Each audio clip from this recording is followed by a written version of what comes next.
की गारंटी देते हैं कि पुलिस दबाव पे नहीं आएगी? नाही आएगी, पक्का है? असं कोणताही राजकीय दबाव नाहीये. जे आम्ही इन्क्वायरीच्या पद्धतीने कायदेशीर जी प्रक्रिया आहे आणि ती प्रक्रिया पूर्ण करत आहोत. मुलाच्या नावाने ती गाडी आहे आणि पोलिसांनी पूर्ण चौकशी केली पाहिजे. कुणालाही वेगळा न्याय लावू नये आणि पोलीस इन्क्वायरीमध्ये जे दोषी असतील त्यावर ती कारवाई केली पाहिजे. नागपुर से आए दिन महंगी और आलीशान कारों से रोड एक्सीडेंट की खबरें आती रहती है, लोगों की जान पर बनाती है. अमीर बाप के बिगड़ैल बेटे रात में अपनी महंगी और आलीशान कारों से निकलते हैं और फिर शुरू होता है इनका कहर. 150 से भी ज्यादा की स्पीड, शराब और पैसे का नशा. वो किसी को नहीं देखते हैं, जो रास्ते में आए उसको उड़ा देते हैं. पुलिस में मामला गया तो उनके अमीर बाप अपने रसूख और पैसे का इस्तेमाल कर पुलिस और मीडिया दोनों को मैनेज कर लेते हैं.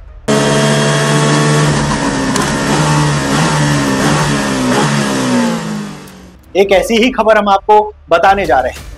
महाराष्ट्र भाजपा के प्रदेश अध्यक्ष का बेटा अपने दोस्तों के साथ महंगी कार लेकर जब सड़क पर निकला तो शराब और पैसे का नशा ऐसा सिर चढ़ा कि कार चलाने वाले को होश ही नहीं रहा कि कार 150 की स्पीड पार कर गई है और फिर रास्ते में जो आया वो उसको उड़ाते गया.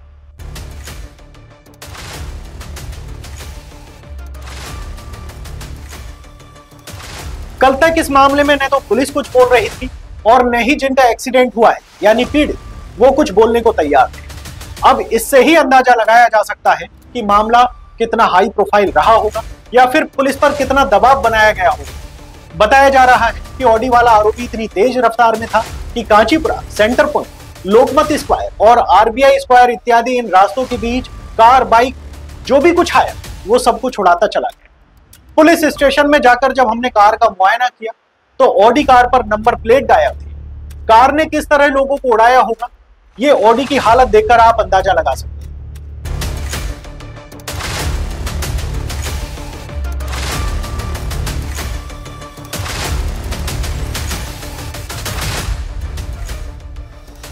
अब पुलिस की माने तो यह घटना नागपुर के रामदास पेट इलाके की है.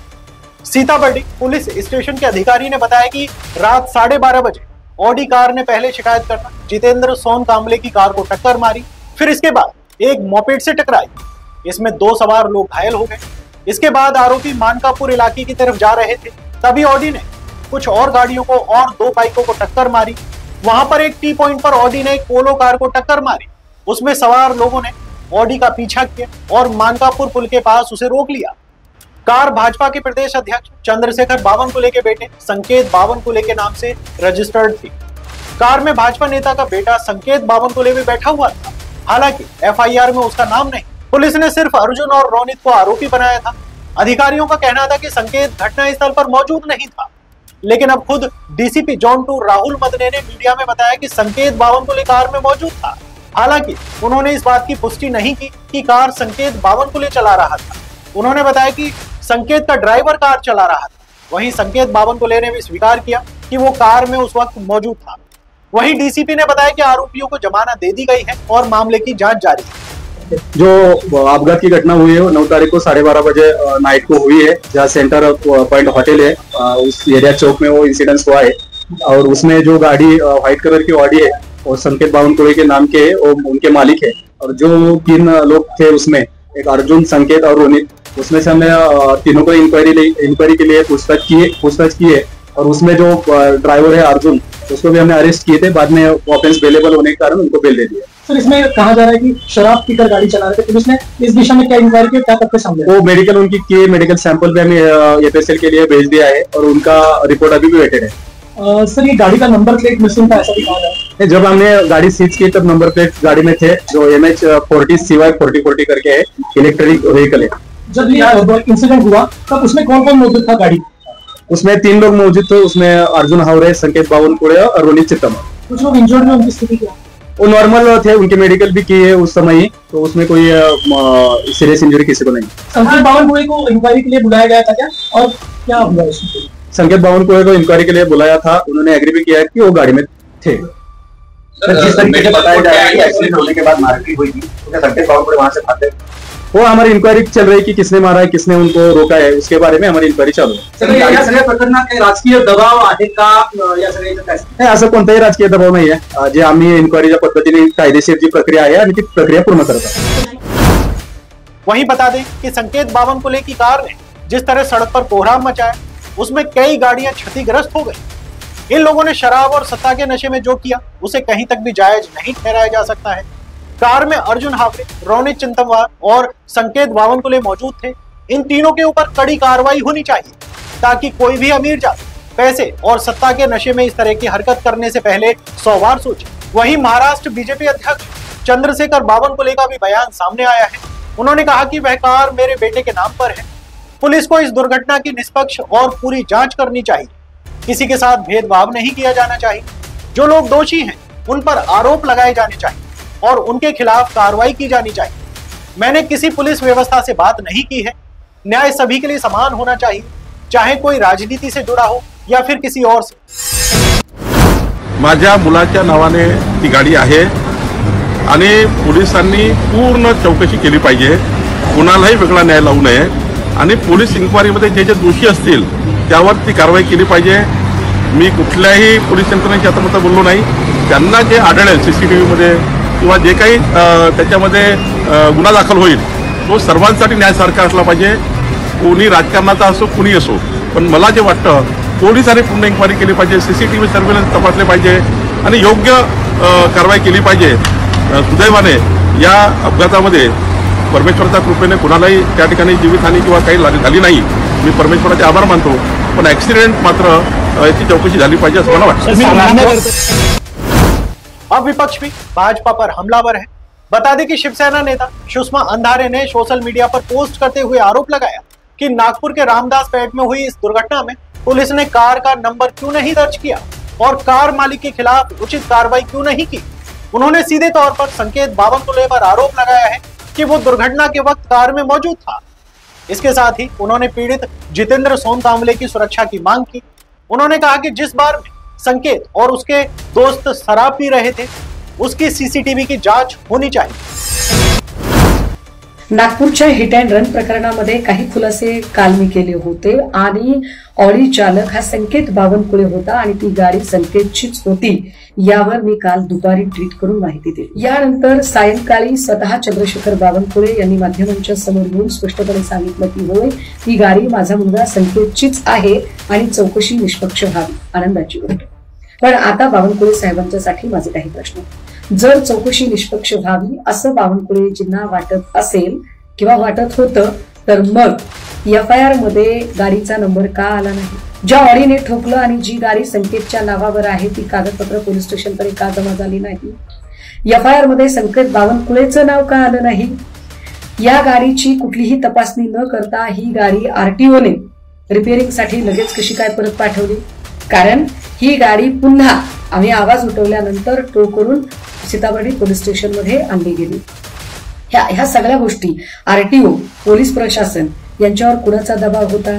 आणि तरीही जर म्हणणं असेल, तरीही जर बावनकुळे साहेबांचं म्हणणं असेल की ही चौकशी निष्पक्ष व्हावी, पुण्यातल्या कल्याणी नगरच्या पोर्शे कार सारखं प्रकरण होऊ नये, कारण वडगाव शेरीचे आमदार सुनील टिंगरे यांचा पोर्शे कार अपघात प्रकरणामध्ये प्रकरण दाबण्यासाठी हात होता हे आता पोलीस अधिकारीच सांगत आहेत, याची पुनरावृत्ती होऊ नये असं जर बावनकुळे साहेबांना वाटत असेल तर मग संबंधित तपास कामामध्ये आणि एफआयआर लिहिण्यामध्ये हैगय करणारे पोलीस अधिकारी, तपासणी न करणारा आरटीओ आणि गाडी ज्याच्या नावावर आहे आणि जो गाडी चालवत होता तो संकेत बावनकुळे, या तिघांचं एफआयआर कधी होणार आहे?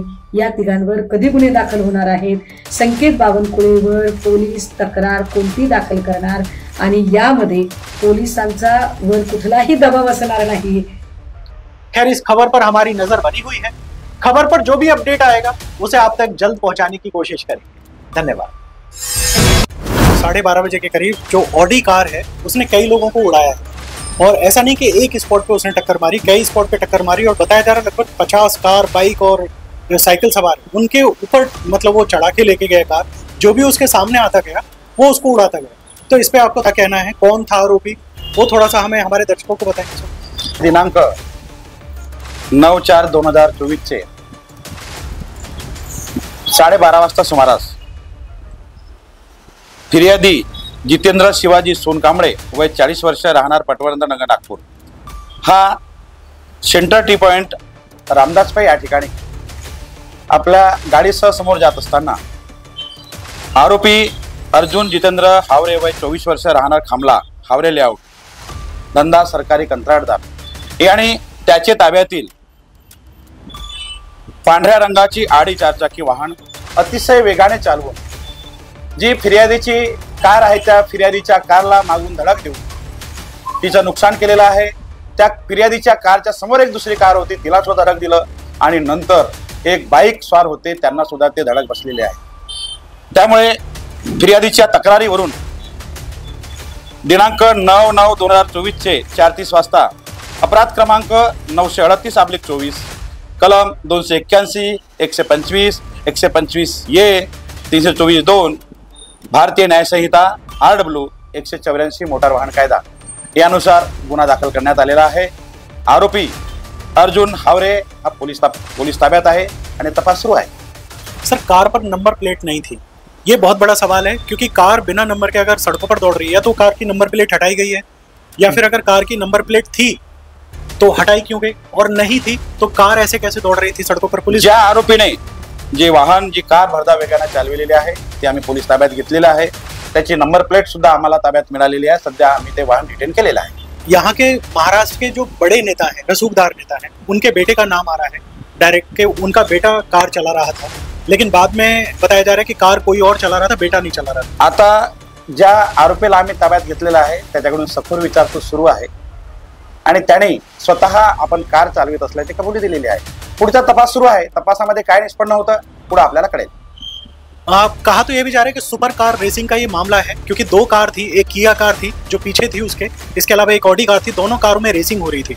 और बताया भी ये जा रहा है, मतलब जो लोग बता रहे हैं कि लगभग 1.5 करोड़ रुपए की बैटिंग थी, ये मतलब रेसिंग जीतने की होड़ थी, जिस वजह से ये कार तेजी से दौड़ रही थी, 150 किलोमीटर की रफ्तार से आगे थी और उन्होंने ये नहीं देखा कि कौन रास्ते में आ रहा है। तो क्या ऐसा कुछ भी है कि कार रेसिंग का मामला, सुपर कार रेसिंग का? आम्ही रोडचे सगळे फुटेज आम्ही चेक केलेले आहेत। असं रेसिंग संबंधाने कुठल्याही अशा 2 कार एकमेकाच्या पाठीमागे धावतायत असं कुठलंही तपासात निष्पन्न झालेलं नाही। ऐसा ना, किया कार वाले भी जो आरोपी हैं वो भी बहुत बड़े नेता के बेटे हैं। अभी कहीं के वो आमदार हैं, मैं नाम खैर वो खुलासा कर देंगे जैसे क्लियर हो जाएगा। वो भी आमदार हैं और जो दूसरे थे वो भी महाराष्ट्र की राजनीति में बड़ा नाम रखते हैं, उनके बेटे थे। तो अगर ऐसा कुछ ऐसा आता है तो क्या आपके ऊपर दबाव होगा, प्रेशर होगा उनके ऊपर? कुठलाही दबावाचा प्रश्न नाही। हा कायदा सगळ्यांना लागू आहे। जो कायद्याचं उल्लंघन करेल त्याच्याविरुद्ध कायदेशीर कारवाई केली जाईल।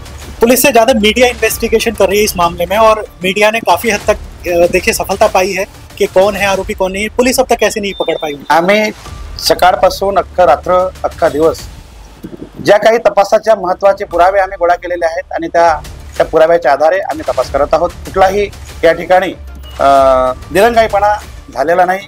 आमच्या वरिष्ठांकडून आम्हाला जे निर्देश देतात त्याच्यानुसार आम्ही तपास करतो आहे। एक चांगल्या प्रकारे आम्ही तपास करण्याचा प्रयत्न करतो। तपासाचा भाग आहे। तपासामध्ये ज्या भारतीय न्याय संहिता, भारतीय नागरिक सुरक्षा संहिता ज्यामध्ये तरतुदी आहेत त्या तरतुदीनुसार आम्ही ते पुढची कारवाई करणार आहोत। इसकी गारंटी देते हैं कि पुलिस दबाव में नहीं आएगी? नहीं आएगी, पक्का है? बहुत अच्छा लगा आपसे बात करके। Thank you. जी, हम भी कोशिश करते हैं कि जो असली आरोपी है वो जेल की सलाखों के पीछे हों